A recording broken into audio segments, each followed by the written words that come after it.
just a little bit off the summit, and you actually get a much better view of the glacier, but the wind is freaking horrible. View of the glacier really opening up. Down, but there's still a lot of wind. Getting on the rope system once more to go try to tackle that thing. There's Kayla with Bonnet and South Bonnet. Two peaks we have already climbed today. Then at that long blue lake over there, we have our camp. We've been going probably close to 8 hours now.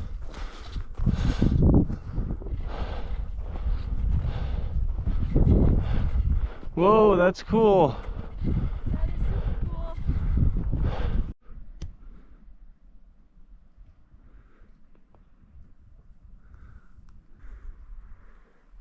There's the Trifid Glacier, which we were on yesterday, cataract far back. St. Bride, Bonnet Glacier. Kayla with Sawback Range, and you can see Assiniboine off in the distance there. So it's getting pretty steep.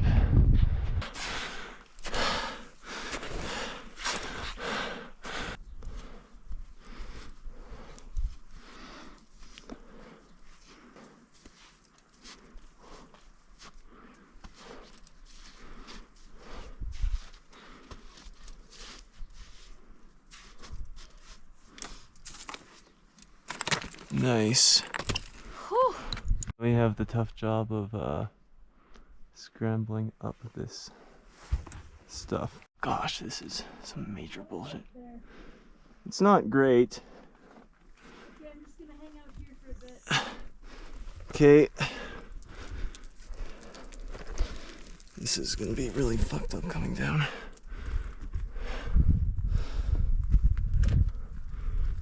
Oh, we're the best. I don't want to go up that way. But coming across doesn't seem very easy either. It's gonna be fucking crazy. I have to descend that other way.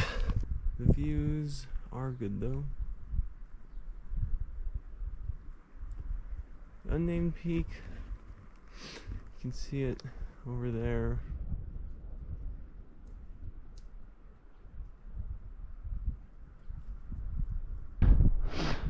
This ridge looks pretty fucked, to be honest.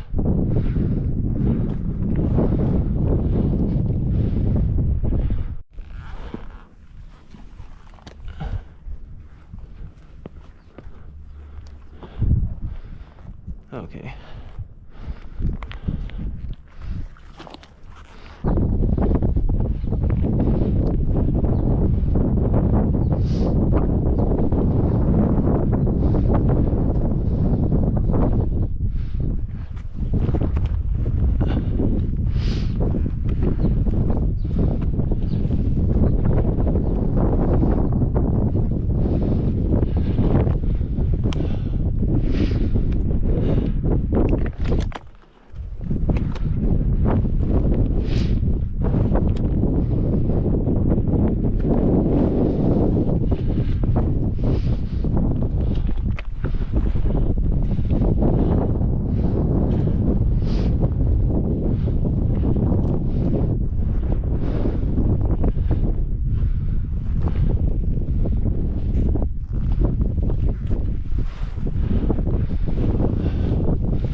Okay, this one, Fucking hell. the straddle is actually better. Yeah, this is not ideal.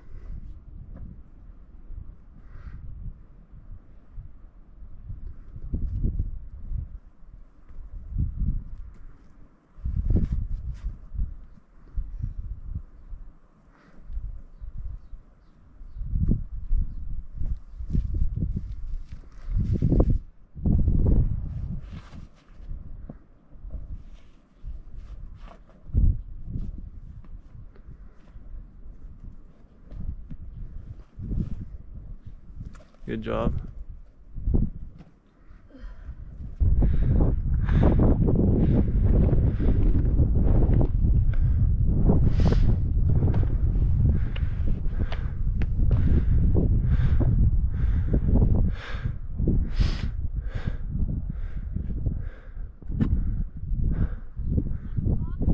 Yeah.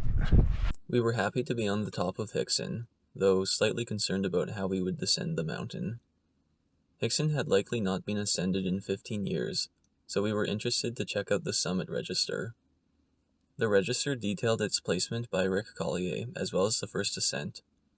The following entry was from the Rocky Mountain Ramblers, where we pulled our beta from for our ascent. This was the last ascent that we knew of when we climbed the mountain. But then there was an entry we were not expecting from Vern Dewitt on August 6th, 2 days before us. So the gap between entries now goes as 14 years, 15 years, and 2 days. Crazy. Vern took a different approach route as well as a different route up Hickson. I will send a link to his video in the description. This was a nice distraction from the task of finding a route down Hickson. The route down, though loose, was actually quite obvious to us as we considered using it as an ascent route. At the summit of Hickson, views are really good. We just found out that Vern Dewitt did this 2 days before us, which is interesting information to have acquired, isn't it? Like the summit before then was what? It was 2007. And now, so that's 15 years ago. And then 2 days. Okay, we're gonna, I guess, just fucking go down all this bullshit. Okay, I just descended the summit block, and now Kayla is doing the same. We're gonna try to take the South Gully.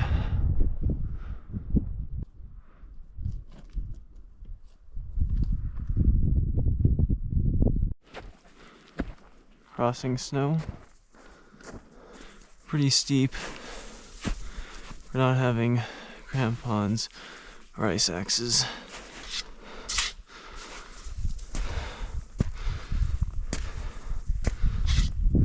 Snow's good.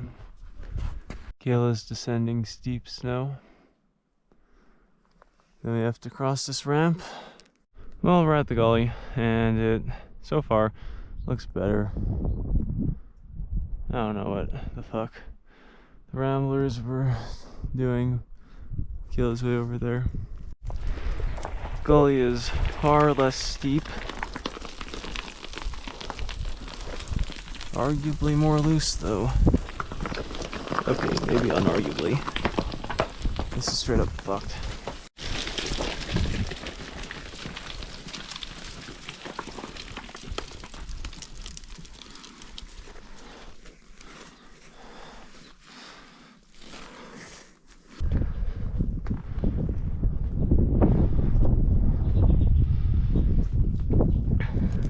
Not any good handholds.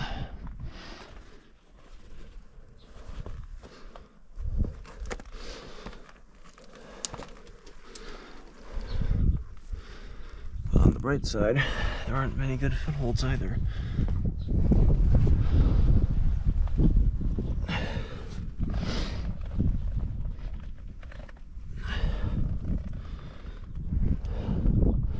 To reference, this South Gully is loose, but it is much better than the North Gully. Traveling the glacier with approach shoes and a snow thicket, and there is sometimes hard snow, is not as easy as you might think. I took one fall. It is a steep slope.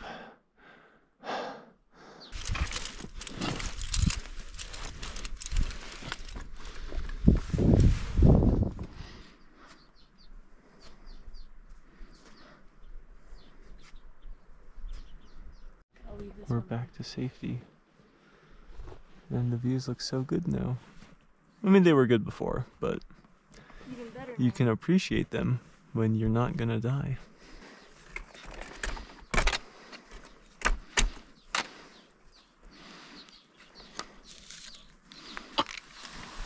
Whoa! Hey, Good self-arrest.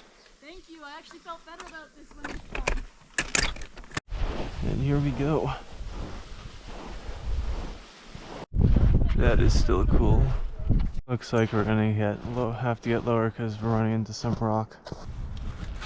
Back onto the ice. Still a lot of ice on this glacier. Good job, global warming. More water.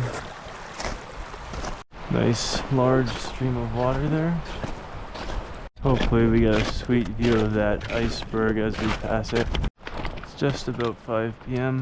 There was a lot of kink in the rope, and we gotta get around the lake now. Well, we're at the waterfall. There's the cool big break in the ice.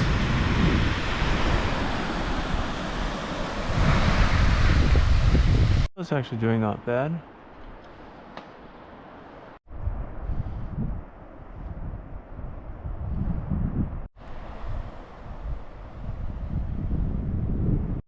You can see the terrain eases out.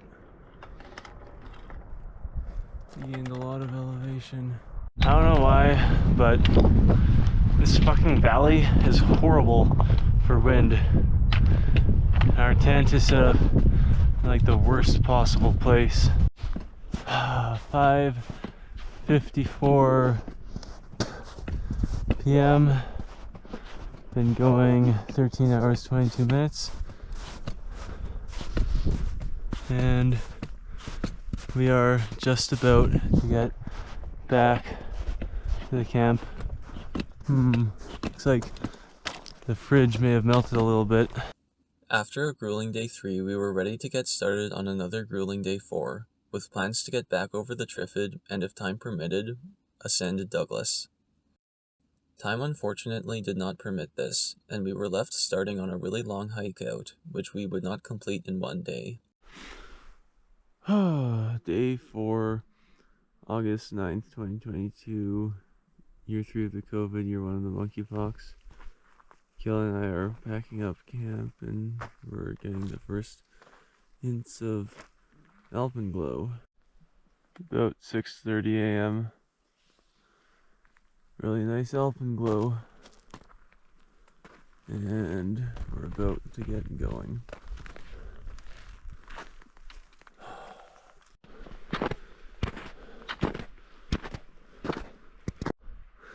Good view looking back. 7:36, we made it to the first high pass. Now we have to make it all the way over there. About 8:15 a.m.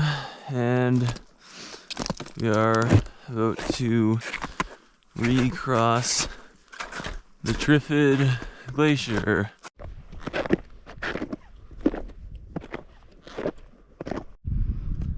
It is hot as fuck right now. The high pass looms ever closer.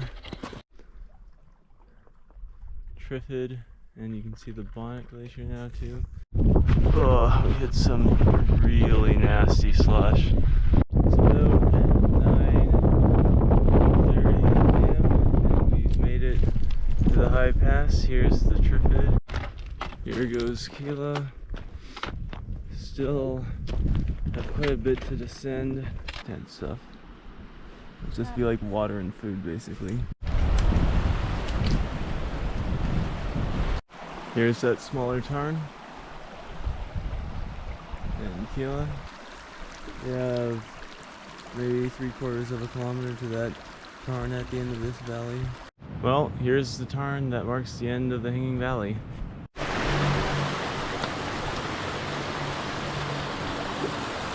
We were planning on doing Douglas, but we have basically given up. So it appears that there is no trail, based on the maps, coming up this valley, so we may have some bushwhacking to get out of here.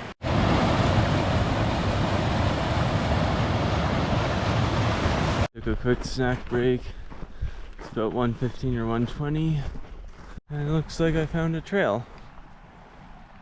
Whew. This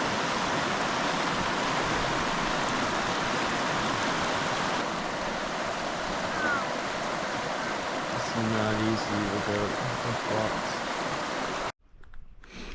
That far right glacier, we were on that earlier today. Deer Lakes campground. Oh, what a win. It's about 5 p.m. Kayla and I are on the way to Baker Lake.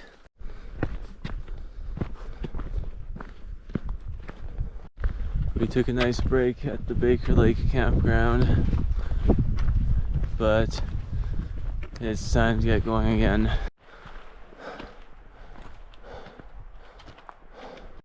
Oh, you can see Ptarmigan Lake again. We are almost at the back end of Ptarmigan Lake. About 5:45 a.m. Kayla and I are leaving Ptarmigan Lake. At the halfway hut now. Kayla and I are gonna cook breakfast. You can see the service road again. So that's a win. We ended having summited Lichness, Bonnet, South Bonnet, and Hickson in 5 days, traveling 90 kilometers and gaining 3,250 meters of elevation. We had 2 13-hour days in a row, and I had lost another 6 pounds from this experience. The difficulty of this trip was kind of brutal, and exactly what we knew it would be, but the scenery and terrain we traveled was well worth it. I started off this video with the comment that Bonnet was kind of a strange trip, and I really haven't spoke to that yet, so I'll do so here. I really do think there's something so incredibly strange about this Bonnet trip. Because if you look at the events of 2021, it's pretty clear that this should be an incredibly significant trip. After dreaming big at the start of 2021, my dreams of climbing Bonnet with Kayla were essentially crushed. I had basically given up. But we kept progressing, and we accomplished the seemingly impossible. This wasn't a big revelation like it should have been though, and quite honestly, I was not very hyped for the trip before we left. I would have been content to just not go for it. Part of this is probably because I was dead from Gannet and Granite, but there was something more at play here, and I think to understand it, you need to see my video, To Love the Mountains, which details my mountain activity up to and including our ascent of Gannet Peak. I spent a lot of time reflecting during the summer of 2022, and I realized that my trips act as expressions of myself, and as ways I can learn lessons about life. And when you think of these trips as emotional journeys as opposed to physical ones, your bucket list of mountains that you want to climb really becomes a list of experiences that you want to have. I think that when I had originally proposed Bonnet in 2021, I had ambition. I wanted to show myself what I was capable of, both mentally and physically. And I had been on trips like that before, but not to the extent that maybe I needed. So I made really ambitious plans. But with Gannet, we failed a 5-day attempt and came back not 3 weeks later and succeeded. I got sick during the ascent, but I pushed through. It was a sort of larger-than-life experience, and it was what I had been looking for. After Gannet, I think I became, in a sense, saturated in content with what I am capable of. There was nothing more for me to prove to myself. I could be happy with where I was. But this success kind of invalidated the need for me to do Bonnet in the first place. There wasn't going to be a large sense of accomplishment after the trip, even though we had thought it next to impossible the year prior. I knew that we would do everything possible to complete Bonnet before we went, and maybe that was more important than the actual act of doing it. And I really don't have a large sense of accomplishment after finishing Bonnet.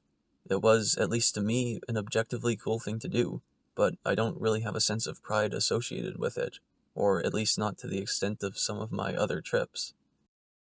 And I find that very odd because I don't think it's unreasonable to say that we associate the meaningful parts of our identity with the things that we take great pride in. Over the last 6 years, the mountains have found their place in my identity. If I am not going to find much pride in this Bonnet trip, which was as difficult and epic as I could have asked for, then have I reached a point where the mountains will become less significant to me? I think that the answer is yes. In some ways, my trips will never be the same. Assuming that self-worth is something that does not need to be perpetually earned, there is a certain drive and motivation that I don't expect I will ever capture again. But I am not upset about this, because as much as Bonnet was hard work and suffering without the reward of that feeling of great accomplishment, Bonnet was also an undeniably great time. For those 5 days, there was no place that I would rather be. And so, maybe this tells me something about myself that is more fundamental than my self-image. Perhaps exploration, hard work, and maybe even danger evoke biological responses that bring me pleasure, much like eating food or drinking water or sleeping would. The enjoyment from going to the remote places of the world may be beyond an external explanation. It may just be what it means to be me. So, while this Bonnet trip was not meaningful in the way I was used to, it was helpful in the sense that it was the first of a new kind of adventure for me.